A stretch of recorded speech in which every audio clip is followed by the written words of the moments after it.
అందరికీ నమస్తే.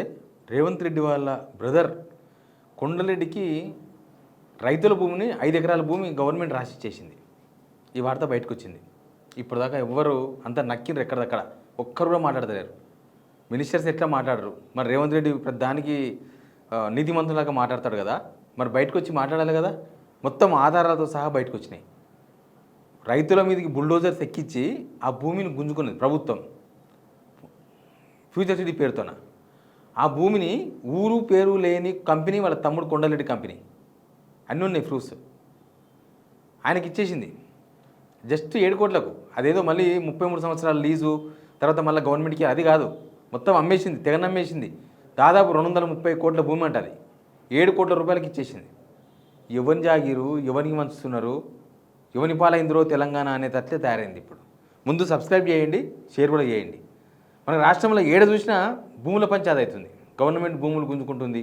ఏంటంటే ఇండస్ట్రియల్ పాలసీ అంటుంది, లేకపోతే ఇంకేదో గ్రీన్ఫీల్డ్ హైవే అంటారు, లేకపోతే ఇంకేదో RRR అంటారు. ఇక్కడ ఫ్యూచర్ సిటీ దగ్గర మహేశ్వరం కాన్స్టిట్యున్సీ ఎవరు ఉన్నాయి కదా, ఇబ్రహీంపట్నం ఫ్యూచర్ సిటీ అంటారు, శంషాబాద్ దగ్గర ఏదో డెవలప్మెంట్ అంటారు, ఏదో చెప్తారు, కానీ భూమి గుంజుకుంటున్నారు. రైతులేమో ఈయనకి సస్యమీర అంటున్నారు. అయితే ఈ వ్యవహారం ఎట్లా బయటకు వచ్చింది, కొండలరెడ్డి పేరు మీద ఉన్న ఈ కంపెనీ ఎట్లా తెలిసింది అంటే, ఎవరో ఒక ఆయన 2014 నుంచి మొత్తం తెలంగాణ వచ్చినప్పటి నుంచి 2020 దాకా అసలు భూముల కేటాయింపులు ఎట్లా జరిగినాయని చెప్పి గవర్నమెంట్కు ఇన్ఫర్మేషన్ యాక్ట్ RTI పెట్టుకున్నాడట, రైట్ టు ఇన్ఫర్మేషన్ యాక్ట్ పెట్టుకుంటే ఇంకో ఈడు వచ్చింది Rangareddy tesseract advanced system private limited. మొత్తం ఎంత ఇది, plot area in square meters 20,234, అంటే ఆల్మోస్ట్ 5 ఎకరాలు. ఇక దీని లెక్క plot price in square meters వచ్చేసి 3,707 ఎకరాలు, 7 రూపాయలు, అంటే మొత్తం కలిస్తే 7 కోట్ల రూపాయలు అవుతుంది. 7 కోట్ల రూపాయలకు 5 ఎకరాల భూమిని, రైతుల భూమి, ఇంకా రైతులు పాపం వాళ్ళు ఆ భూమి గుంజుకుంటున్నప్పుడు ఎంత ఎంత అయిందో చూడండి ఒకసారి. వీళ్ళు రైతులు, ఇదంతా ఎప్పుడు జరిగిందంటే 2025 జూన్ 11. ఆ రోజు ఈ రైతులందరూ కూడా మా భూమి గుంజుకోవద్దు, మేము దాని మీదనే బతుకుతున్నాం, వ్యవసాయం చేసుకోనని ఏ రైతైనా అడ్డం పడతారు కదా. ప్రభుత్వం తీసుకుంటున్నప్పుడు రైతులు అడ్డం పడతారు, ఎందుకంటే వాళ్ళు ఇచ్చే పైసలు దేనికి సరిపోవు కాబట్టి. అప్పుడు వీళ్ళందరూ అడ్డం పడ్డారు. మహేశ్వరంలో అదంతా మహేశ్వరం కాన్స్టిట్యున్సీ కిందకి వస్తుంది. సబితా ఇందారెడ్డి మేడం ఇంకో ఈ రైతుల తరఫున అడవి కొట్లాడిన ఆ రోజు, ఆ భూమి గుంజుకుంటున్న టైంలో 2025లో. అప్పుడు ఏం చెప్పారంటే వీళ్ళు, లేదు ఇదంతా మేము ఫ్యూచర్ సిటీ కోసం తీసుకుంటున్నాం, పెద్ద పెద్ద కంపెనీలు వస్తాయి, ఇక్కడ ఉద్యోగాలు వస్తాయి జనాలకు చెప్పింది. తీరా చూస్తే ఎవరికి పోయిందంటే వాళ్ళ తమ్ముడు కొండలరెడ్డికి ఇచ్చుకున్నాడు. కొండలరెడ్డికి 7 ఎకరాలు 7 కోట్లు 5 ఎకరాలు. ఏమైనా దొరుకుతుందా హైదరాబాద్ సరౌండింగ్లో ఎక్కడైనా 7 కోట్ల రూపాయలకు 5 ఎకరాలు దొరుకుతుందా? ఆ ఏరియాల TGIC వాళ్ళు చెప్పిన లెక్క ప్రకారమే ఒక స్క్వేర్ ఫీట్ 18,000 రూపాయలు ఉంది, అంటే 230 కోట్ల రూపాయలు ఉంది.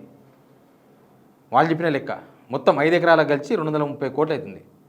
ఆడ అంత కాస్ట్లీ భూమి. ఫ్యూచర్ సిటీ అంటే పక్కనే కదా, హైదరాబాద్ పక్కనే కదా. కానీ పోనీ సరే, కంపెనీలు ఇవ్వద్దా? కంపెనీలకు ఇవ్వాలి, ఖచ్చితంగా ఇవ్వాలి. ఏ కంపెనీలకు ఇవ్వాలి? నిజంగానే ఆడ ఒక పెద్ద కంపెనీ ఉండి, ఆ కంపెనీ ఒక 100 మందికో 1000 మందికో ఉద్యోగాలు ఇచ్చే కంపెనీ అది. ఇప్పుడు ఈయన పెట్టిన కంపెనీ ఏంటంటే, ఈ విమానాలు తర్వాత ఉంటాయి కదా, యుద్ధ విమానాలు, DRDA అట్లాంటి వాటికి పరికరాలు తయారు చేస్తారంట. ఏడ తయారు చేస్తారు? కంపెనీ ఏడుంది? వాళ్ళు చెప్పిన రిజిస్ట్రేషన్ ఎక్కడ ఉందంటే, టెసరాక్ట్ అడ్వాన్స్డ్ సిస్టమ్ ప్రైవేట్ లిమిటెడ్ అనే కంపెనీ phase 1 అంట, జీడిమిటెడ్ అంట. ఒక గోదాం ఉందా, 2 సెటర్లు, విమానాల విడిభాగాలు, తర్వాత యుద్ధ విమానాలు, తర్వాత DRDA వాళ్ళకు సరఫరా అయ్యే పరికరాలు, వాళ్ళకు సరఫరా చేసే పరికరాలు తయారు చేసే కంపెనీ ఇట్లా షెడ్యూల్లా ఇట్లా గోదాంలో ఉంటుందా? అసలు దీని కథ ఏంటంటే, దీనికి పోనీ వాళ్ళు ఇచ్చిన రిపోర్ట్లోనే ఉంది. ఇగో ఉద్యోగులు ఎవరు లేరంట. దీని కంపెనీ ఎస్టాబ్లిష్మెంట్ యాక్ట్ ఒకటి ఉంటుంది, అంటే కంపెనీ వాళ్ళకి చెప్తారు కదా. దీనికి పెట్టుబడి పెట్టింది ₹1,00,000. ఇట్లా ₹1,00,000 పెట్టుబడి, తర్వాత అసలు ఉద్యోగాలే లేని ఒక కంపెనీకి ప్రభుత్వం భూమి కేటాయించవచ్చా? అది ప్రభుత్వ భూమి కాదు, రైతుల దగ్గర నుంచి తీసుకున్న భూమి. మరి దేనికోసం కేటాయించినట్టు? యాక్చువల్గా వీళ్ళు ప్రమాణ స్వీకారం చేసినప్పుడు బంధుప్రీతి కానీ ఇట్లాంటివి ఏమీ లేకుండా మేము మా బాధ్యత నిర్వహిస్తామని ప్రమాణం చేస్తారు ఎమ్మెల్యేలు, చీఫ్ మినిస్టర్, మంత్రులు. కానీ వచ్చే వరకు మొత్తం వాళ్ళ తమ్ముళ్ళని సెట్ చేసే పని ఉన్నట్టున్నారు రేవంత్ రెడ్డి గారు. ఇప్పుడు ఇట్లాంటి కంపెనీలకు భూములు ఇచ్చిన తర్వాత ఉద్యోగాలు ఎడికెళ్ళి వస్తాయి, భూములు మొత్తం దారాదత్తం చేసి పడేస్తున్నారు. వాళ్ళ తమ్ముడు ఒకవేళ దీన్ని ఫస్ట్ బయట తీసుకొచ్చింది క్రిషాంక్ అని BRS లీడర్ ఉంటాడు, ఆయన తీసుకొచ్చిండు. ఆయన ఒక లేఖ కూడా రాసినాడు ఎవరికి, సెంట్రల్ గవర్నమెంట్కి. అసలు ఈ కంపెనీకి ఏమైనా పర్మిషన్స్ ఉన్నాయా? ఎందుకంటే రక్షణ శాఖకే వీళ్ళు పార్ట్స్ తయారు చేసి ఇస్తున్నారంటే దానికి ఒక స్టేజ్ ఉండాలి కదా. ఇంకో కొండలేడి గారు ఆయన పెట్టుకున్నాడు, ఆయన లింక్డ్ ఇన్ దానిలో పెట్టుకున్నాడు. ఇంకో ఏమని పెట్టుకున్నాడు, honoured to Jain US India strategic partnership forum India executive leadership board అంట, దానిలో ఈయన మెంబర్ అంట. ఇంకో చైర్మన్ అండ్ టెసరాక్ట్ అడ్వాన్స్డ్ సిస్టమ్స్, ఈ కంపెనీకి ఓనర్ అని పెట్టుకున్నాడు ఆయన దానినే చూస్తున్నాను నేను. ఇంకో కొండలేడి అనుముల కేఆర్, ఆయనే పెట్టుకున్నా కంపెనీ, నేనే ఈయన చైర్మన్ అంట, వాళ్ళ కొడుకు CEO అంట, ఆ కంపెనీ ఆయనదే. అసలు ఈ రేవంత్ రెడ్డి గారు ఈ అమెరికా పోయినప్పుడు ఆడిగిరికి పోయినప్పుడు ఇదే పని చేస్తున్నామో అనిపిస్తుంది నాకు.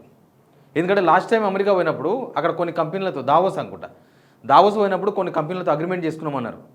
తీరా చూస్తే ఎవరితో అగ్రిమెంట్ చేసుకున్నాడు, వాళ్ళ అన్నతోనే, వాళ్ళ తమ్ముడు సుధాకర్ రెడ్డితోనే కంపెనీ హైదరాబాద్లో జూబ్లీహిల్స్ అప్పటిదప్పుడే ఒక 1 month బిఫోర్ పుట్టిన కంపెనీతో అగ్రిమెంట్ చేసుకున్నాడు. అక్కడ వాళ్ళని ఏం చేస్తున్నాడంటే అక్కడ ఉన్న పెద్ద పెద్ద కంపెనీలు ఉంటాయి కదా అమెరికాలో, ఆ కంపెనీలతోన సీఎం తమ్ముళ్ళు అంటే ఏముంటుంది, సీఎమే రాష్ట్రం అంటే సీఎం కదా, మా తమ్ముళ్ళు పెద్ద ఫ్యాక్టరీ ఉంది, పెద్ద కంపెనీ కథ ఉంది, వీళ్ళు అక్కడ పెద్ద వ్యవహారం నడిపిస్తారు అని చెప్పి గొప్పలు చెప్పి బహుశా ఆ అమెరికా కంపెనీలతో పార్ట్నర్షిప్ పెట్టించేసి లైఫ్ సెటిల్ చేస్తున్నాడు. వాళ్ళకి మొత్తం మళ్ళీ కూసుంటే కూడా తరగనంత ఆస్తిని కూడా పెడుతున్నాడు వాళ్ళకు. ఇక ప్రభుత్వాలు ఉంటాయి పోతాయి, ఆయన ముఖ్యమంత్రి అవుతాడు కాడు తర్వాత విషయం. కానీ మళ్ళీ జీవితంలో మళ్ళీ తిరిగి చూసుకోకుండా మొత్తం ఇట్లా అన్నదమ్ముల పేరు మీద కథ కార్ఖానా ఏమున్నది చెప్పు. ఇప్పుడు ఈ కంపెనీ భూమి 5 ఎకరాల భూమిని 7 కోళ్ళకి అప్పచెప్పిండు. ఓ కంపెనీ అని చెప్పేసి అమెరికాలో ఏదో కంపెనీకి ఏదో పదవి కూడా ఇప్పించిండు కదా, ఓ పదవి కూడా దొరికింది ఆయనకు. అసలు ఈ పదవి ఎట్లా వచ్చిందో ఏం కథనో తెలియదు. యుఎస్ ఇండియా స్ట్రాటజిక్ పార్ట్నర్షిప్ దానిలో ఈయన లీడర్ అంట. మరి ఎట్లా వచ్చిందో అది ఆయనకి ఏం ఎక్స్పీరియన్స్ ఉన్నాక వచ్చిందో తెలియదు. ముఖ్యమంత్రి తమ్ముడు అనే ఉందేమో. మన ఊర్లో అంటారు కదా, వడ్డీతోడు ఏడుంటే ఉంది మనోడైతే అయిపోయా, ఏడ కూర్చున్నా మనకు మూలగం పొక్క దొరుకుతుంది అంటాం కదా. అట్లా ముఖ్యమంత్రి వాళ్ళ తమ్ముళ్ళకు వాళ్ళ అన్నలకు మొత్తం ఎక్కడక్కడ అప్పగించేసిండు. ఇప్పుడు అక్కడక్కడ ఇండస్ట్రియల్ ఏరియా కొడంగల్ వాళ్ళ తిరుపతి ఎడు చూసుకుంటారు, మొత్తం సెటిల్మెంట్ వ్యవహారం భూముల సెటిల్మెంట్ మొత్తం ఆయన చూసుకుంటున్నాడు. ఇప్పుడు వాళ్ళ ఎవరికో అమెరికాలో ఒక తమ్మునికి పని అయిపోగొట్టిండు. తర్వాత ఇప్పుడు కొండలెడ్డిని కూడా సెట్ చేస్తున్నాడు మొత్తం. ఒక పెద్ద కంపెనీ, అసలు ఆయన చదువు ఏందో ఆయన కథ ఏందో మనకు తెలియదు కానీ మరి అంత పెద్ద కంపెనీ, ఆ కంపెనీ పేరే మేము చేస్తున్న పని ఏమో చాలా పెద్దదని చెప్తున్నారు. చూస్తేనేమో గోదాముల పోటీ నడుపుతున్నారు. ఈ గోదాముల పోటీ నడిచే కంపెనీలకు మరి ఏం లెక్కనో అర్థం కాలేదు. గోదాముల పోటీ నడిచే కంపెనీ, ఈ కంపెనీ అంట మొత్తం విమానాల విడిభాగాలు, యుద్ధ విమానాల విడిభాగాలు DRDOకి ఇస్తారంట, DRDO కూడా ఇస్తారంట. ఇంత పెద్ద కంపెనీ పేరు పెద్దదే చెప్తున్నారు. రిజిస్ట్రేషన్ దగ్గర చూసినామో ఇట్లాంటి సిచ్యువేషన్ ఉంది జీడిమెట్లలో. అసలు ఏ లెక్క ప్రకారం 5 ఎకరాల భూమి, అంత కాస్ట్లీ భూమి, ఒక ఉద్యోగం లేకుండా ₹1,00,000 పాన్ షాప్ పెడితే 2 లక్షలు అవుతున్నాయి ఈ మధ్యకాలంలో. రోడ్ల మీద ఓడల దగ్గర పాన్ షాప్ పెడితే ఆయనకు ఆ డబ్బాకే 34,000 అవుతాయి. సిగరెట్లు గుట్కాలు అన్ని తెచ్చి లోపల ఇంకో 1,00,000 అవుతాయి. దాన్ని ఓపెనింగ్ చేసే వరకు 1,00,000 2 లక్షలు అవుతాయి. మరి అట్లాంటిది ఇంత పెద్ద ఫ్యాక్టరీ ₹1,00,000తో తయారు చేసిన కంపెనీకి ఏంది ఇది? గవర్నమెంటు రైతులను మరీ బుల్డోజర్ ఎక్కించి పోలీసులను పెట్టి అరెస్ట్ చేయించి తన్నిపిచ్చి కొట్టిపిచ్చి ఈ భూములు తీసుకొని ఏం చేస్తుందంటే ఇట్లాంటి పనులు చేస్తున్నారు. మళ్ళీ రేపు అమెరికా పోతా అంటున్నాడు రేవంత్ రెడ్డి. మళ్ళీ ఇప్పుడు ఏ తమ్ముని సెట్ చేసుకొని వస్తాడు? అసలు ఈయన అమెరికా పోయినా, దక్షిణ కొరియా పోయినా, ఏడికి పోయినా కూడా ఈయన సొంత బిజినెస్లు చేసుకునేకే పోతున్నాడా, లేకపోతే రాష్ట్రానికి ఏమన్నా పెద్ద పెద్ద కంపెనీలు తీసుకోవడానికి పోతుండా? అక్కడ పెద్ద కంపెనీలతో వీళ్ళ అన్నదమ్ముల పేరు మీద ఏదో కంపెనీ ఉంటుంది కదా, డోర్లాక్ కంపెనీలు ఉంటాయి, షెల్ కంపెనీలు అంటారు దాన్ని. అడ్రస్ ఉండదు, కేర్ ఆఫ్ అడ్రస్ ఏముండదు దానిలో. ఏదో ఒక అడ్రస్ పెడతారు, ఆడ కంపెనీ ఉండదు, ఏముండదు. ఆ కంపెనీతో నాకు అగ్రిమెంట్ చేపించేస్తారు, ఆ కంపెనీ వచ్చి అమెరికాలో బిజినెస్ చేసుకోవాలన్నమాట బహుశా.